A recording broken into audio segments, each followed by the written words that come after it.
Il est possible pour chacun d'entre nous de recevoir, de posséder cet amour divin dont Dieu veut nous accorder. À travers l'Évangile, nous pouvons voir son amour pour nous. Mais il nous faut pour cela être pleinement préparés à recevoir cet amour.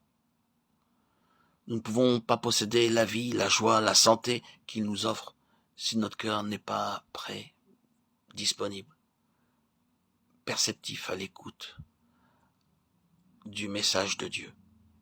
Nous ne pouvons entrer en communion, en relation avec Dieu, dans un cœur à cœur, que si nous sommes disponibles, ouverts, prêts à recevoir le message que Dieu veut nous enseigner. Ainsi, nous pourrons recevoir cet amour divin, cet amour qui n'est pas passionnel, qui n'est pas terrestre, qui n'est pas mondain, cet amour de Dieu, puissant, qui nous communique par son Saint-Esprit. Beaucoup de gens pensent à l'amour divin seulement sous forme de bénédiction terrestre. En fait, c'est de cette manière que beaucoup définissent la bénédiction. S'ils ont toutes choses en abondance, ils pensent que Dieu les aime. Mais Dieu nous montre son amour de bien des façons. Un homme peut être prospère, mais très misérable intérieurement. La prospérité terrestre n'est pas le signe de l'amour divin. Cette très mauvaise conception existe dans beaucoup de cœurs. Les hommes pensent que la santé et la prospérité sont des bénédictions spirituelles. Mais la bénédiction de Dieu est pour l'éternité. Psaume 133, 3. La vraie bénédiction est toujours relative à la vie éternelle. Et quoi que nous possédions à travers cette vie, c'est la vraie bénédiction.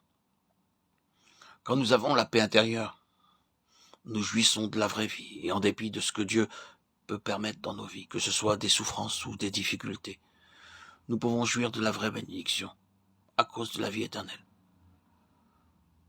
Nous sommes bénis de différentes manières. En fait, dans le psaume 119, 67 et 71, nous voyons que David regarde les afflictions et les épreuves comme des bénédictions. Il rend grâce parce que dans son affliction, il apprend à garder et à comprendre la parole de Dieu. Psaume 18, 19, 35 et 36. De cette affliction même, il sort grandi.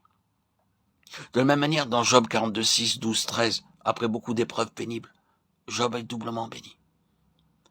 Quoi que Dieu puisse permettre dans nos vies aussi pénibles que cela puisse être, cela devient une bénédiction parce que nous possédons la vie éternelle. Dans Genèse 26, 12 à 14, nous voyons des hommes jaloux d'Isaac, cherchant à le faire partir.